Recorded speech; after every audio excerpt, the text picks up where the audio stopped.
Hey, what's up guys, it's Kaylee and I'm back at it again with another LEGO YouTube video.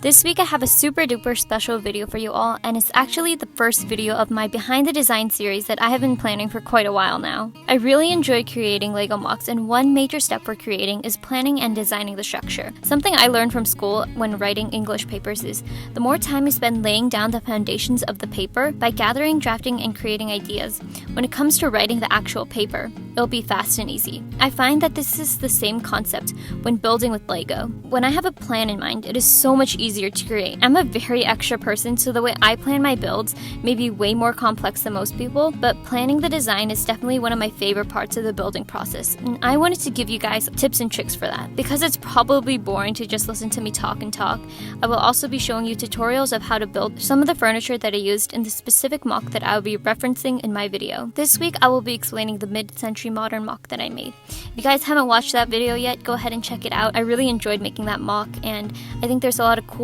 features in it, and yeah, I really like that house. Mid-century modern is a very versatile style, but I think one thing that makes it obvious that it's a house built in mid-century modern is the kitchen, color scheme, and the art. The kitchen I built for this house is nothing like I've ever built before. I used this nougat kind of color that I really like, medium nougat, and it's like tall cabinets, shelves, this cool fridge looking thing with these built-in ovens. I think this is very modern. I mean, I don't have it in my house. I see it at like rich people houses, but yeah, I think it's really cool.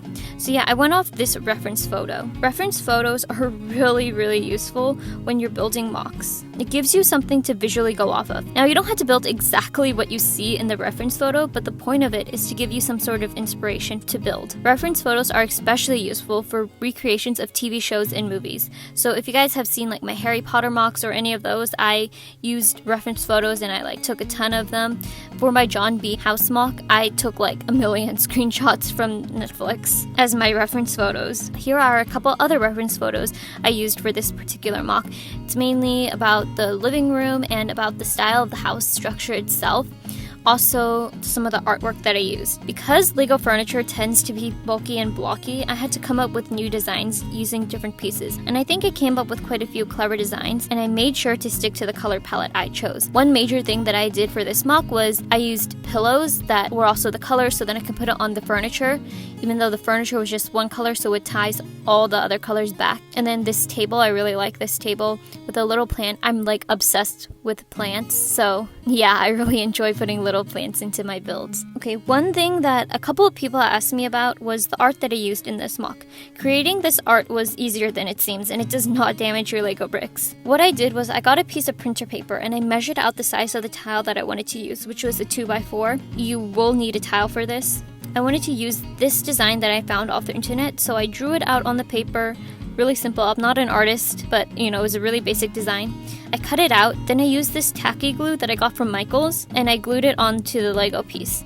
I love this tacky glue because it dries clear, and when you take the piece of paper off, it's easy and does not leave any damage to your LEGO piece. I'm always scared that I'm gonna scratch it or I don't know, discolor it, but this tacky glue dries clear, and when you peel it off, it comes off with the paper. If you guys don't want to draw on your pieces, then this is a good alternative. I don't like to draw directly on my pieces. I used to do that, but it kind of ruined them. I used to draw on it with a Sharpie.